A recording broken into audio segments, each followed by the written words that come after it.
Hey, folks, greetings from the Offensive Security Group here at Secure IT 360, coming at you with a new episode of the Cyber Threat Perspective. You've got Brad here and Sam also with us. And so, welcome to back to the show, I guess, right? Because you've definitely been here before. Sam's been a pen tester here at Secure IT 360 for a while, a number of years. And I think you specialize in external, right? That's kind of your main focus. Pretty much exclusively, yeah. Dabble in web Awesome. apps, but mostly external. Love it, man. Love it. Well, that's appropriate for today's conversation because we're going to be talking about some of the most common pen test findings on external penetration tests, right? So we're going to talk about how we find them, how to fix them, and probably the most important conversation aspect, at least in my perspective, is what they really mean. Like, what's their real impact, right? Because that's a question we get a lot, given that these findings end up on 150, 200 reports a year. We have to have that conversation a lot. Um, so yeah, man. I guess we'll jump right into it. The first one that's on the list, probably, I don't know if it's the most common. You could probably answer that better than I could, but it's definitely on a lot of these reports, and that's outdated web libraries, mostly JavaScript libraries, right? I'd say JavaScript and I'd throw WordPress in there. WordPress is probably Yeah. the most common CMS out there. And if you don't stay on top of stuff, your plugins will get out of date rather quickly. Yeah, man. So we've had cases like this where we would perform a pen test and they like updated 2 weeks ago and they already have vulnerabilities. Hmm. So like you said, this is super quick and dynamic. It happens a lot. And so jQuery, Bootstrap, Angular, Node, all of those are things that we see a lot of. And I think part of the reason that we see so much of it is they're just used everywhere, right? Like, why would you write everything from scratch when you have libraries to pull from for UI construction? Exactly. And I think by um, because they are so popular, they're obviously targeted by bounty hunters, they're targeted by hackers, and so it's kind of like whatever the hottest thing is out there is obviously what's going to get the most attention, and these are definitely there. Um, so tell me how you usually find these. Like, what tools do you use? How do they manifest themselves? So on our external pen test, specifically for like WordPress and other CMS systems, we have WordPress Scan, which is built into Kali Linux. We Hmm. run every web page that's running WordPress through that, and then we actually go and look into it and see manually validate that the vulnerabilities are there, because a lot of times you do get false positives off of that. Hmm. There's other CMS scanners for like Drupal. Hmm. Name your CMS, there's probably a scanner for it. Yep. As far as the JavaScript libraries, that's something that's typically found through Burp Suite. So Hmm. Burp Suite is pretty good on picking up those vulnerable libraries. And again, we go in and manually validate that those libraries actually exist on the web pages. Yeah. And there used to be a retire.js tool out there, or it was like a plugin for Burp. I think it's built into the scanner now. I think like in the last year or so, but the Burp Suite Pro has just kind of rolled that up into the application. And so I know Wapalizer is another one, which is an extension, like Mhm. a browser extension, and it will let you have some visibility into what platforms, frameworks, stuff like that are being used. Um, Yeah, and that's another one that will let you know what CMS that a web page is running is Wapalizer. It'll yeah, tell you exactly what the CMS is. yep, yep. So I bet if we had to do like the number of vulnerabilities found by a tool, right? And we're just looking at which thing finds the most, stuff that we report. It's probably that collection of tools, right? It's probably Burp Suite, WP Scan, Wapalizer. The three of those contribute significantly to the findings that we end up reporting on external pen tests. And I think part of that, right? A lot of the things that we're going to talk about here are going to come down to web, unfortunately, right? Because in the late 90s, early 2000s, you would have all kinds of network services running that were publicly facing. These days it's almost exclusively web apps. I mean, I know we see some like SMTP, SSH, SNMP. We're actually going to talk about that. But yeah, for the most part, I think most people's on-prem public facing, and even at third party hosted, right? Like usually WordPress is third party hosted, isn't it? Yeah, typically. Yeah, and there are kind of like tiers of hosting that you can get. like fully managed or where you have to manage it yourself. And so, yeah, I mean, it just kind of creates this complex portfolio of apps that you have to manage. Yeah, and that does kind of create a dynamic environment for a lot of our clients because it's a third party managed website. So they want to put that risk off onto the third party. I'm like, y'all got to communicate together. Exactly. Yeah. Dude, how many times do people say like we'll find a significant vulnerability in a WordPress or on, just a generic informational website like their homepage, and they're like, yeah, but there's no sensitive data there. We don't host anything. Nobody logs in, and we have to articulate that risk. So let's talk about that a little bit, right? How do you normally communicate risk associated with these types of findings? So typically it's going to be what is the vulnerability and what is the exploit for that vulnerable, JavaScript or WordPress plugin. So a lot of the Let's say times it's it's like cross-site XSS. scripting. Yeah, exactly. Yeah, let's say it's Yeah, cross-site I was scripting. going to That's say perfect. that's typically what it is. Well, if you've got a cross-site scripting vulnerability and I can inject some code in there and have a pop up on your website that sends people over to a different site that's not yours, that's a Yeah. huge risk, in my opinion. Absolutely. Yeah. And so, yeah, so, let's talk a little bit about like the actual risk associated with this. So you find an out of date um, plugin for WordPress, or you find cross-site scripting in a jQuery version. How do we articulate that risk to the client? Like, what is the actual risk? Well, I think you kind of hit the nail on the head. And most of the time, these vulnerabilities that we find relate to cross-site scripting, whether it be DOM-based or reflected. And the risk there is that a malicious attacker could come in, inject some code, and redirect Yeah, someone to a different site that, yeah. either harvest credentials or, host explicit material or something like that. Yeah, and we've had that happen to clients, right? Where they would be, accidentally hosting explicit material, and now their name comes up when you search, them, and they're coming up hosting pornography or whatever it is.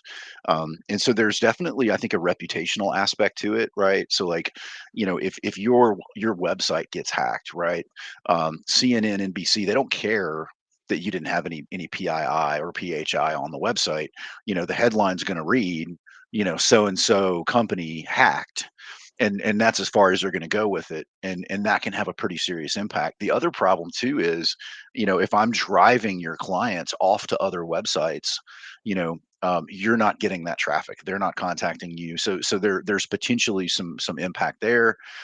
But the most extreme example of leveraging these kind of exploits is going to be an attacker literally like dropping payloads on your clients, or maybe it's an intended for internal consumption. Now I'm attacking your users. So yeah, and you can Yep. get really creative. We were playing around with something a couple of weeks ago. You can create login pages. You can mimic Microsoft's SSO requests. Like, there's a lot of really scary things you can do with something seemingly as insignificant as a cross-site scripting vulnerability. It's not difficult.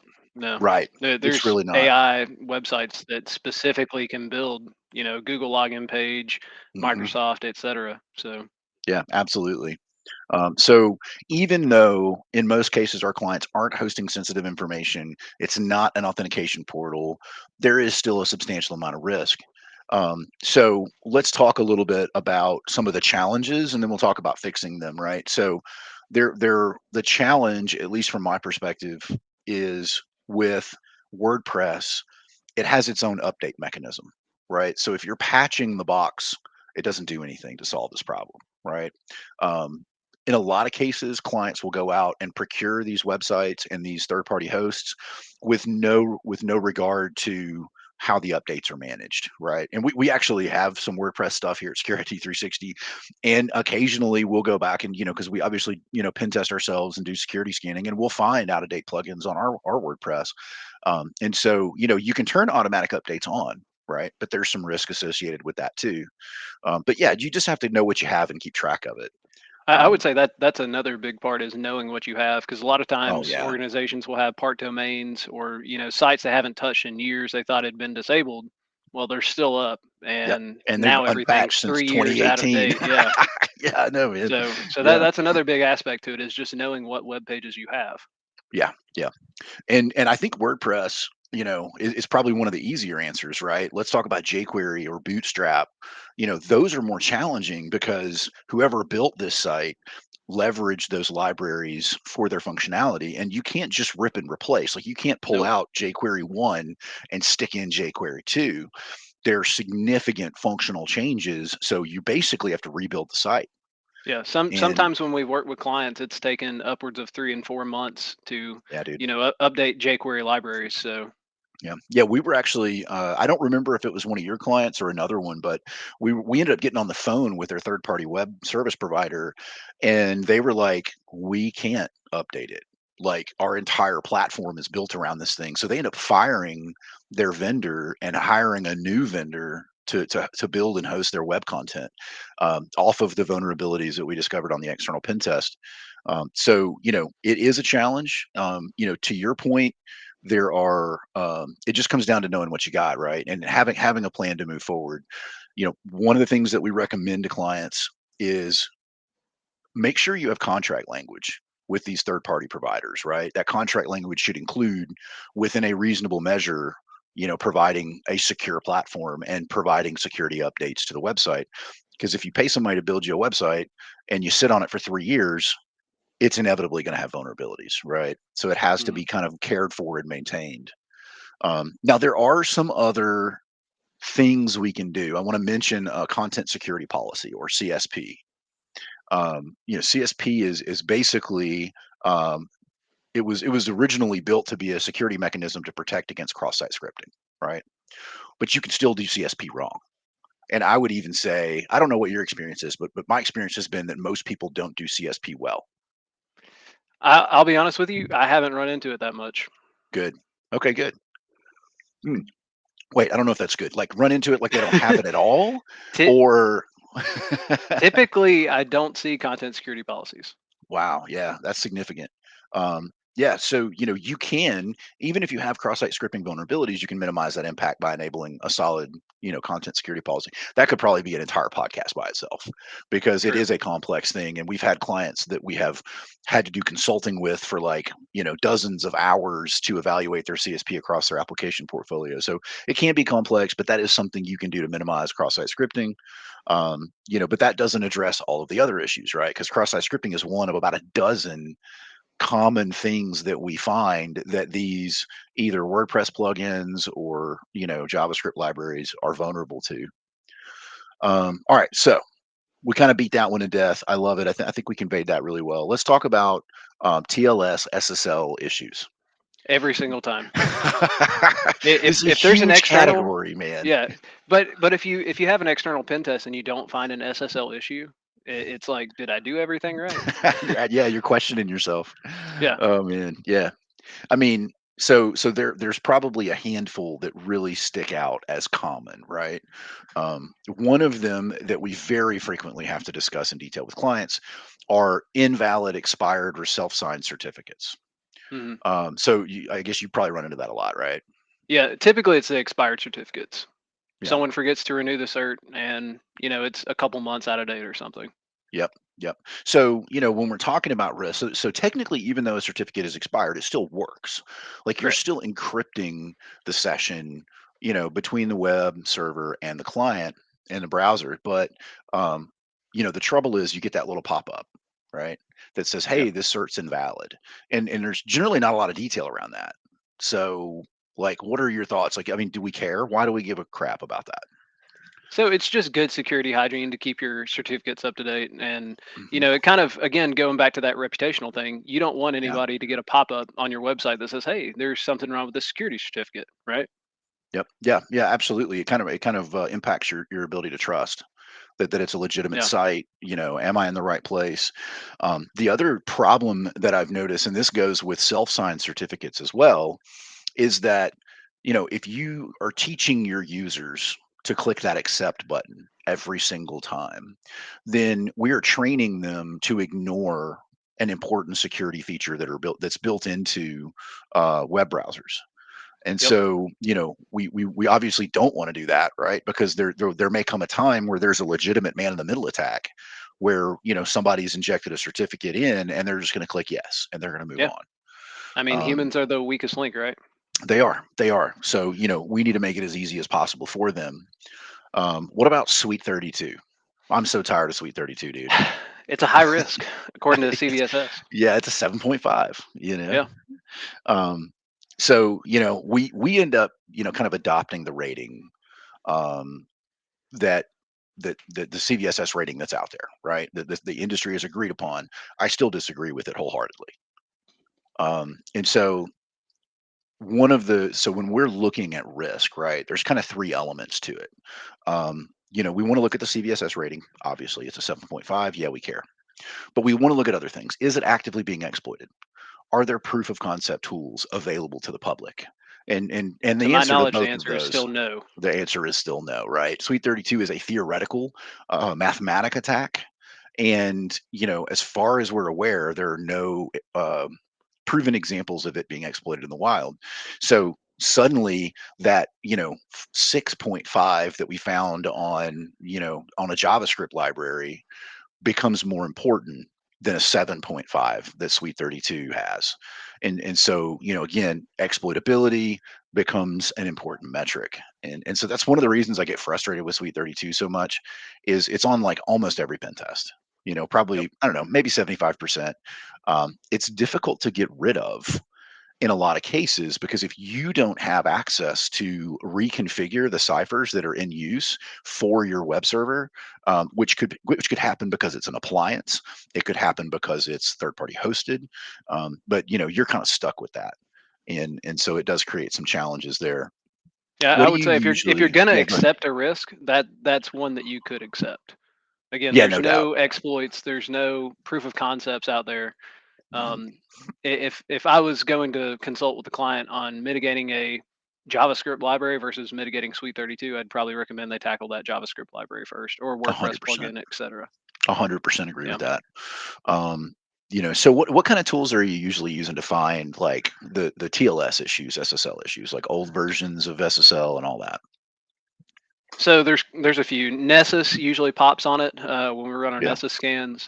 Test SSL is another one, Hmm. and then we always manually confirm with a site called SSL Labs, and that's Yep. something that's free to the public. If you have a website and you want to test the SSL certificates, go ahead and put in your domain, and it'll tell you what's right and what's wrong with it. Yeah. Yeah. I love that. Yeah. Um, and really a lot of the going back to the libraries we were talking about earlier, Wapalizer is free, retire.js is free, OWASP dependency check is free. So there's probably a tool for every one of these things we're going to talk about that's not a paid tool like Nessus or Burp Suite Pro. But yeah, man. So we see these SSL issues, these TLS issues all the time. They really come down to either you have an older version of SSL, right? So you're running on TLS 1 or SSL 3, or you got a crappy cipher, right? Triple Des, RC4. And in a lot of cases, those can be just disabled in the OpenSSL library if that's what you're using, or like in IIS, there are some pretty well-known things you can do to go change those ciphers. So all right, so the next one on the list, we've got like three more, I think, to talk about. User enumeration. So, how often Yeah. do you see it being successful? What tools do you use? Like, where do you find it? Tell me all about it. So if you're running a Microsoft tenant, you've got M365, it's automatically creating a vanity URL for you. And that's to share, documents and Teams and SharePoint. And Hmm. we use a tool that can enumerate all of those users out of that M365 environment. Um, Once we get those users, they're pretty useful in password sprays, credential stuffing attacks, Yep. etc. So, Yep. another way that we can enumerate users is through HTML response. So, Hmm. if I enter a user into the login page and it says that user does not exist, and then I enter another user that I know is valid and it takes me to a password page, now I know that that's a valid user.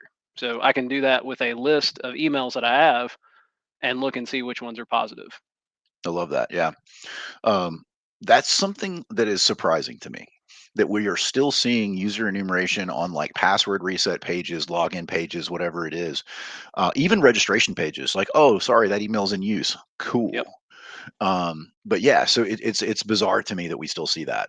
It's pretty wild Well, and a because lot of it's people been don't around. consider it a vulnerability, but if I know every email that's in use in your environment, Yeah, it's just a matter of time. You're right. Well, and the problem with a lot of these sites, right, when we're talking about HTML based user enumeration, like they don't have MFA.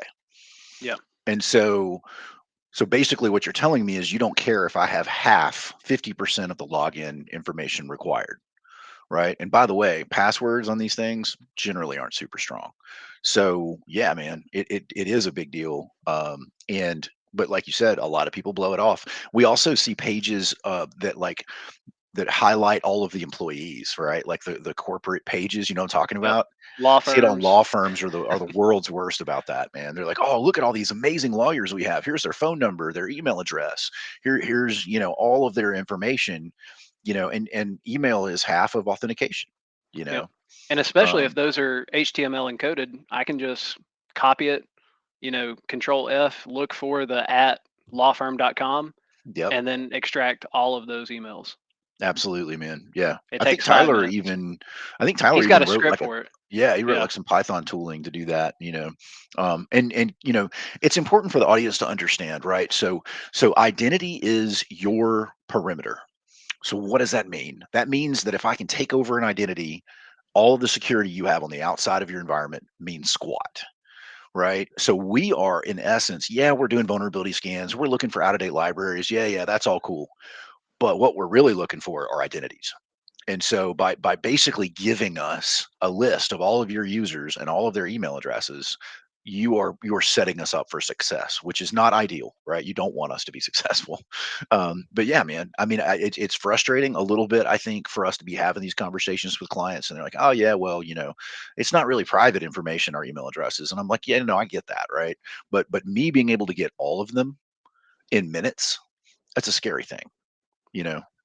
Especially validating legitimate users on systems. Like, Yeah. holy smokes, dude! It's one thing to have an email list. It's another thing to be able to go, does this user have a login on this page, right? Yeah. And that's another thing. If you've got a managed M365 environment, we can enumerate every user that's in use. Man, yeah. So that's a feature according to Microsoft. It's Yeah. not a bug. It's not a security issue. And so, dude, it's great for us, right? We love it. But yeah, yeah, you guys should be aware of that, and that's a finding that's on just about every single client, report that we put out is like, hey, just so you know, assume all of your users are known, right? And so, what do we do to mitigate that, right? Because I mean, for the most part, we can't even fix it. Well, and I think, like you just said, to your point, assume that everyone is known. So one thing, enforce strong passwords. Hmm. Don't even limit it to characters now. It needs to be like passphrase. Hmm. Eliminate words like the person's name, season, year, month. We see those very commonly.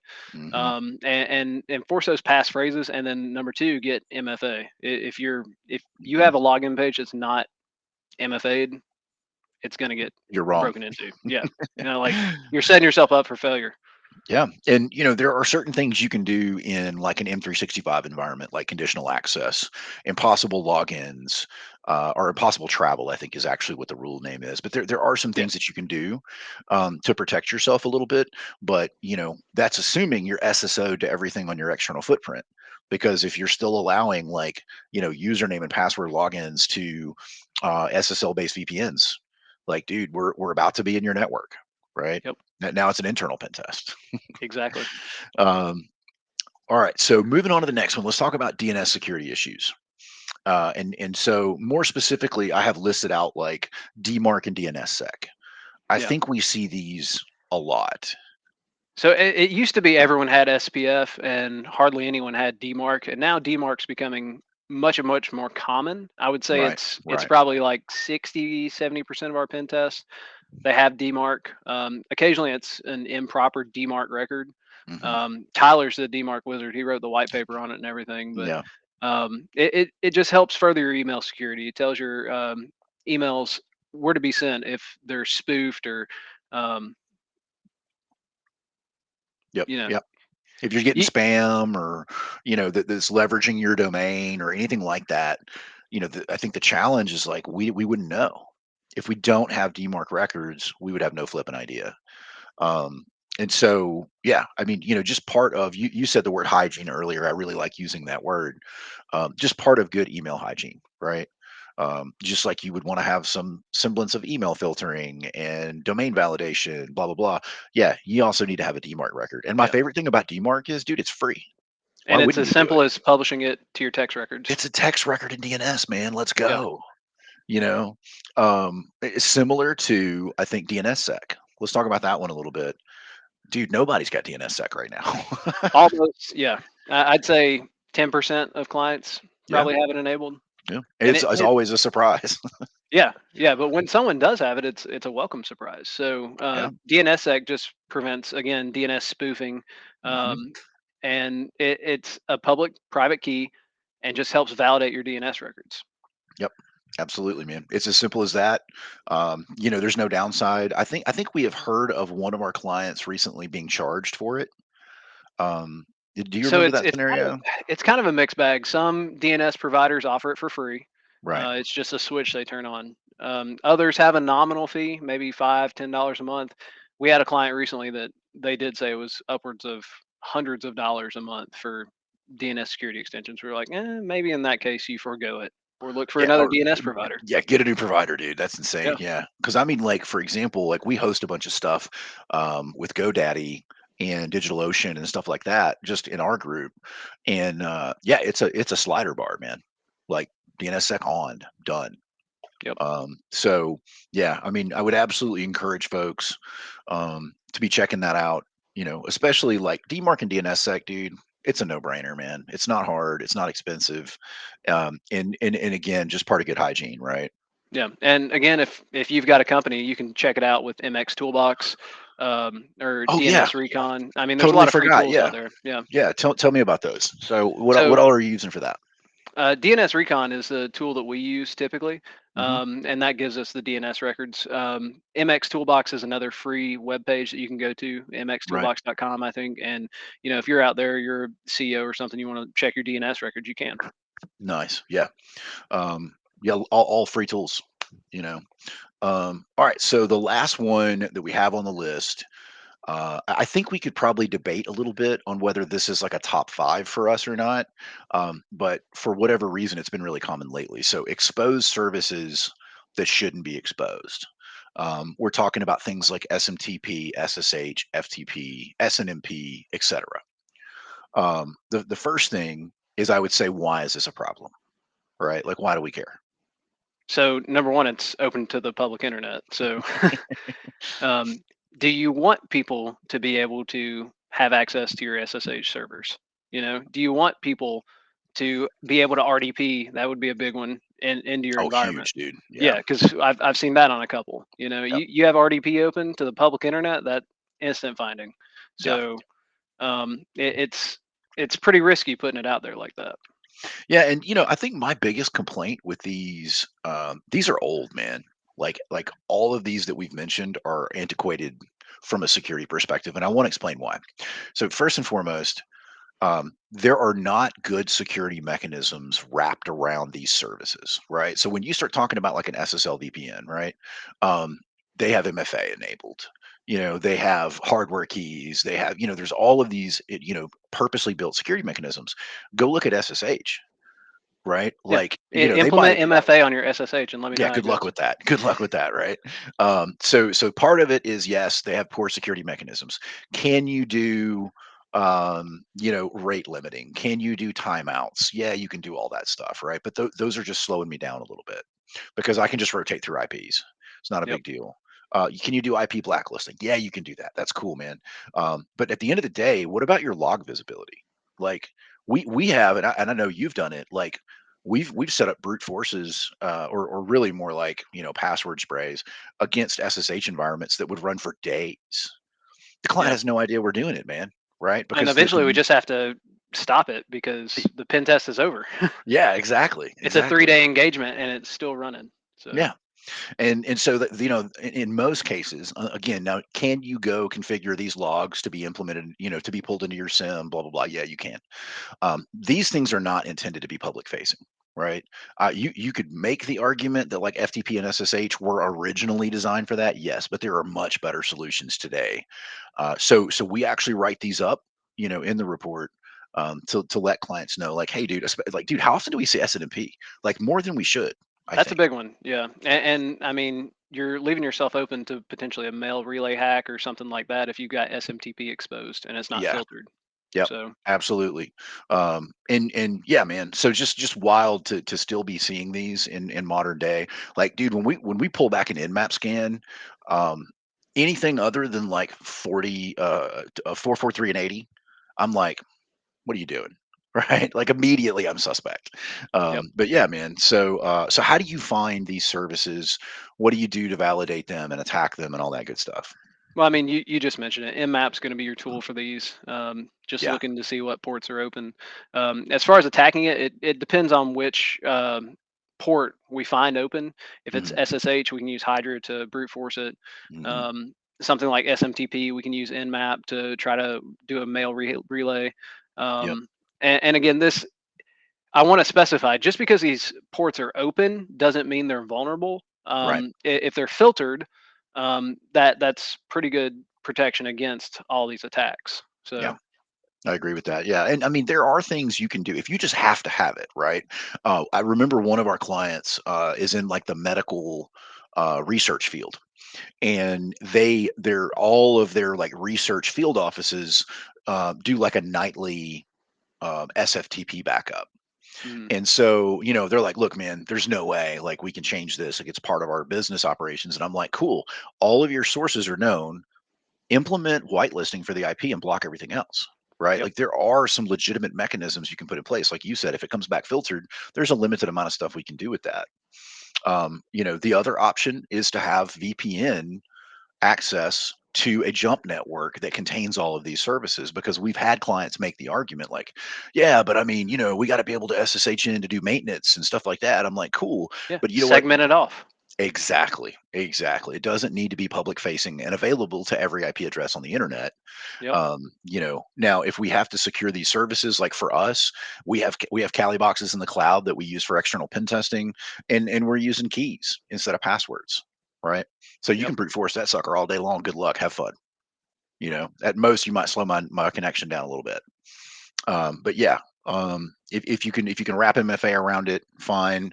But yeah, these services really don't need to be sitting out on the public internet for everybody to touch. Yeah, and Um, I'll just touch also on SNMP. Occasionally, yeah, we'll find that open to the public internet. yeah, If it's V3, I've not been able to do yep. anything with it, There's not much you can do honestly. with it. Yeah. Yeah.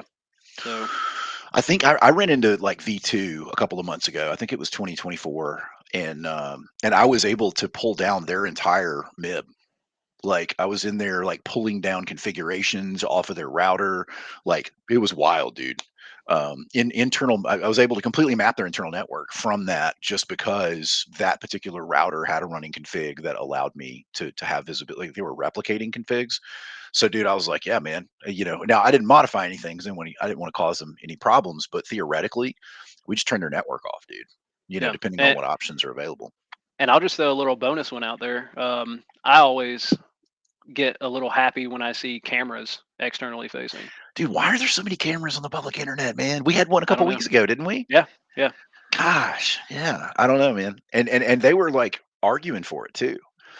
Yeah, man. No, absolutely, dude. This is one of the first really big pen tests I ever did. This is 100 years ago. But it was a hospital, and it was actually, I think, one that you know very well. And like all their entire camera portfolio had a subnet, and there were like 250 cameras, all with the default username and password. So I'm like watching some yep, dude like get a shot in the ICU, sitting at my desk, in my robe, and like, dude, what are you guys doing? So yeah, man, we see that stuff all the time. yep. We see some pretty well, dude. I've seen an AS400 on the internet like during a pen test, which blew my mind. So yeah, we get to see some pretty wild stuff. I think the big takeaway, and you hit on it really early, is just know what you got, man. Right? Know what you got, know where it's at. Basic vulnerability scanning, basic asset management, all of that will really get you a long way in solving this problem. Change your default credentials. Yeah, please. Actually, don't. It makes our job easier. All right, folks, that's all we have time for today. Thanks for listening or watching if you're with us on YouTube. Make sure you check us out at offsec.blog or securit360.com, and we'll see you guys next week. See y'all.